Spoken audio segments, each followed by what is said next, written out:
दोस्तों, आपको तो मेरा वीडियो का टाइटल देखकर यह मालूम हो गया होगा कि आज हम किस टॉपिक पे बात करने वाले हैं। और दोस्तों, आज का ये वीडियो हर एक इंसान के लिए बेहद खास होने वाली है। तो हमारी वीडियो को बिना स्किप किए हुए हमारी वीडियो के अंत तक बने रहें। तो चलिए देखते हैं। उससे पहले एक बार फिर से आपका टैड जॉन की इस वीडियो में स्वागत है। दोस्तों, आप तो यह मानते होंगे कि जब से विज्ञान आया है तब से विज्ञान ने इंसान के जीवन को काफ़ी आसान बना दिया है। विज्ञान की वजह से आज इंसान हर जटिल से जटिल कार्यों को बेहद आसानी से कर पाता है। विज्ञान को अगर हम विकास की नज़रों से देखें तो यह काफ़ी लाभदायक है। लेकिन मैं आपको बता दूं, विज्ञान और आविष्कार के दो पहलू होते हैं, पहला लाभ और दूसरा हानि। विज्ञान तो मानव जगत के लिए वरदान साबित हुए हैं, लेकिन विज्ञान के आविष्कारों के आवश्यकता से अधिक उपयोग ने मानव के जीवन और पृथ्वी पर नकारात्मक प्रभाव डाल रहा है। हम इंसानों ने जब से क्रूड ऑयल को प्लास्टिक में तब्दील करना सीखा, सस्ता और आसान समाधान हमारी हर परेशानी के लिए, जिसने हमारी ज़िंदगी को पूरे तरीके से बदल दी। लेकिन परेशानी तो ये है कि जब तक हम समझ पाते कि ये वरदान हमारे ही काल का वजह बनेगा, तब तक ये चीज़ हमारे हाथ से निकल चुकी है। और आज के वक्त में प्लास्टिक हमारे प्रकृति के हर चीज़ों के साथ अच्छी दोस्ती कर चुकी है, जुड़ चुकी है। और खाने के लिए जो भी चीज़ों का हम इस्तेमाल करते हैं, ये वो हर एक चीज़ में पूरे तरीके से समाया हुआ है। और अब ये चीज़ें हमारे शरीर के अंदर जाने का रास्ता ढूंढ रहा है। हमारे पर्यावरण में कुछ ऐसे भी प्लास्टिक हैं जो कि हमारे चारों ओर फैले हुए हैं, लेकिन हमें नज़र नहीं आते। और ये प्लास्टिक हमारे शरीर में अंदर घुसने के लिए रास्ता ढूंढ रहे हैं। और इन प्लास्टिक को कहते हैं माइक्रो प्लास्टिक। माइक्रो प्लास्टिक वो टुकड़ा है जिनका आकार 5 मिलीमीटर से भी छोटा होता है, लेकिन 1 माइक्रोमीटर से बड़ा होता है। दोस्तों, आपको यह जानकर हैरानी होगी कि कुछ माइक्रो प्लास्टिक का इस्तेमाल तो टूथपेस्ट और हमारे रोज़मर्रा के जीवन में इस्तेमाल हो रहे कॉस्मेटिक में किया जाता है। और ज़्यादातर हमारे फैलाए हुए कूड़े हैं जो कि नदी नालों और आसपास में फेंके हुए होते हैं। जो सन की लाइट इन प्लास्टिक पर पड़ती है तो ये सूरज की गर्मी से और अल्ट्रावायलेट रेडिएशन की वजह से ये छोटे छोटे टुकड़े में बिखर जाते हैं और हमारे संपर्क में आते हैं। हमारे समुद्रों में ऐसे अरबों खरबों प्लास्टिक के छोटे छोटे टुकड़े हैं जो हमारे समुद्रों के पानी में तैर रहे हैं, जिन्हें मछलियाँ और बाकी के समुद्री जीव अपना भोजन बना लेते हैं। और फिर बाद में हम उन समुद्री जीवों को अपना भोजन बना लेते हैं, जिसके वजह से प्लास्टिक हमारे बॉडी में इंटर हो जाता है।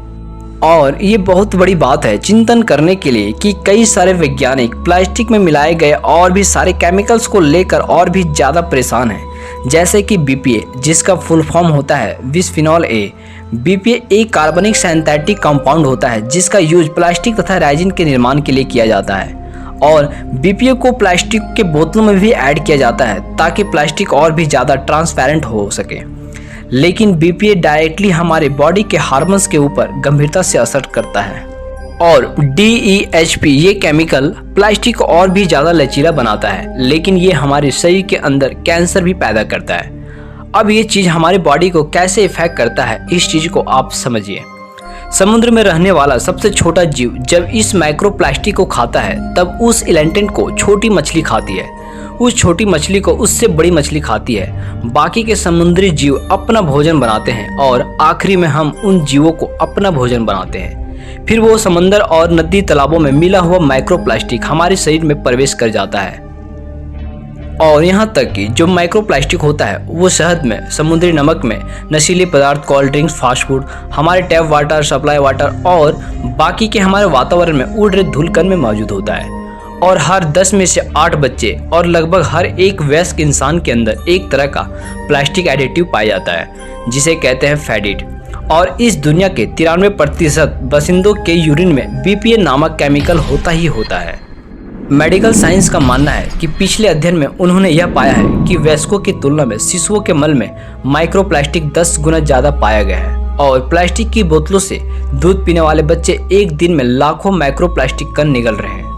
और इस बात को मद्देनजर रखते हुए हम यह कह सकते हैं कि प्लास्टिक पर से हमने अपना कंट्रोल ही खो दिया है, जो कि थोड़ी सी बेचैन करने वाली बात है। लेकिन इसका भी उपाय है, क्यों ना सारे के सारे प्लास्टिक को बैन कर दिया जाए। क्यों, सही है ना?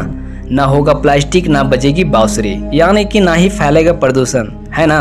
लेकिन इस बात की जमीनी हकीकत को थोड़े और भी अच्छे से जानते हैं। हमें सुनने में यह जितना आसान लग रहा है वो उतना आसान है नहीं। प्लास्टिक पोल्यूशन इकलौती ऐसी चीज नहीं है जिससे हम जूझ रहे हैं और जिससे हमारे प्रकृति को खतरा है। अगर हम प्लास्टिक को छोड़कर और प्लास्टिक के जगह में कुछ वैसा ही विकल्प इस्तेमाल करें तो उससे प्रकृति को ज्यादा ही नुकसान है। अब आप मेरी बात पर थोड़ा गौर कीजिएगा। अब आपने ये विज्ञापन तो हर जगह देखा होगा कि प्लास्टिक के बैग को छोड़िए और कपड़ा वाला बैग इस्तेमाल करें और अपने आप को बचाएं। लेकिन हकीकत तो ये है कि ये प्लास्टिक के बैग को बनाने में जितनी एनर्जी यानी कि बिजली और बाकी की चीजें इस्तेमाल होती है और साथ ही साथ एक प्लास्टिक बैग को बनाने में जितने कार्बन डाइऑक्साइड इस वातावरण को जाता है उससे कई गुना ज्यादा बिजली यानी कि एनर्जी की खपत और कार्बन डाइऑक्साइड वातावरण को जाता है जब हम एक कपड़े का झोला बनाते हैं तब। और उस हिसाब से कपड़े के झोला वातावरण को तभी फायदा पहुंचा सकते हैं जब यह कपड़े के झोले को तकरीबन 7000 बार इस्तेमाल करे और शायद उससे भी ज्यादा बार इस्तेमाल करे तब यह हमारे प्रकृति को फायदा पहुंचा सकता है। और अगर प्लास्टिक के बैग के जगह आप कागज के बने हुए झोले का इस्तेमाल करते हैं तो काफी इफेक्ट पड़ता है हमारे प्रकृति को और कुछ ज्यादा ही नुकसान पहुंचता है हमारे प्रकृति को। आप इसे इस तरह समझ सकते हैं कि एक पेड़ को उगने में सालों लग जाते हैं लेकिन उसे काट कर पेपर बनाने में ज्यादा वक्त नहीं लगता है। और आप यकीन मानिए कि कागज का इस्तेमाल प्लास्टिक से भी ज्यादा नुकसानदायक है। अभी के वक्त में अभी के दौर में हम प्लास्टिक की जगह अगर कुछ भी इस्तेमाल करते हैं तो उसका कहीं ना कहीं किसी न किसी एस्पेक्ट में किसी न किसी तरीके से हमारे प्रकृति को फायदा कम नुकसान ज्यादा ही है। लेकिन प्लास्टिक हमारे कुछ ऐसे भी परेशानी को सॉल्व कर देता है जिसका हमारे पास कोई भी ऑप्शन नहीं है। जैसा कि इस दुनिया में जितना भी खाना पैदा होता है उसका 1/3 हिस्सा कभी नहीं खाया जाता है, वो खुले जगहों में मैदानों में या फिर गोदामों में रखे रखे सड़ जाता है और इन सब का सड़ना मीथेन गैस पैदा करता है। और चाहे वो खाना उगाया हुआ हो या फिर किसी भी तरह का खाना हो, इन्हें सड़ने से बचाने का सबसे अच्छा तरीका है इसे प्लास्टिक में पैक कर दें। और साथ ही साथ ये भी जानना जरूरी है कि आखिर इस दुनिया में इतना सारा प्लास्टिक पोल्यूशन आखिर आता कहाँ से है। तो मैं आपको बता दूं कि दुनिया भर के लगभग 90% प्लास्टिक के कचरे एशिया और अफ्रीका के मात्र 10 महानदी से आते हैं। चाइना की महान नदी यंगजी तकरीबन हर साल 1.5 करोड़ टन प्लास्टिक के कचरे समुद्र तक पहुँचा देती है। चाइना, इंडिया, अल्जीरिया और इंडोनेशिया जैसे मुल्क काफ़ी तेज़ी से प्रभावशाली ढंग से यूज में आए हैं। इन देशों में काफ़ी सारी फैक्ट्री और कारखाने खुले हैं जिसने करोड़ों लोगों की ज़िंदगी को बेहतर बनाया है। और इन देशों में ये तरक्की इतनी तेज़ी से हुई कि गार्बेज मैनेजमेंट इंफ्रास्ट्रक्चर सेल हो गया और नतीजा ये है कि कचरा जितनी तेज़ी से फैल रहे हैं हम उसे कंट्रोल नहीं कर पा रहे हैं और ना ही उसे रिसाइकल कर पा रहे हैं और केवल टीवियों में ऐड चला रहे हैं। और केवल टीवियों में ऐड और विज्ञापन चलाने और कैंपेन चलाने से प्लास्टिक वेस्ट कंट्रोल नहीं होगा।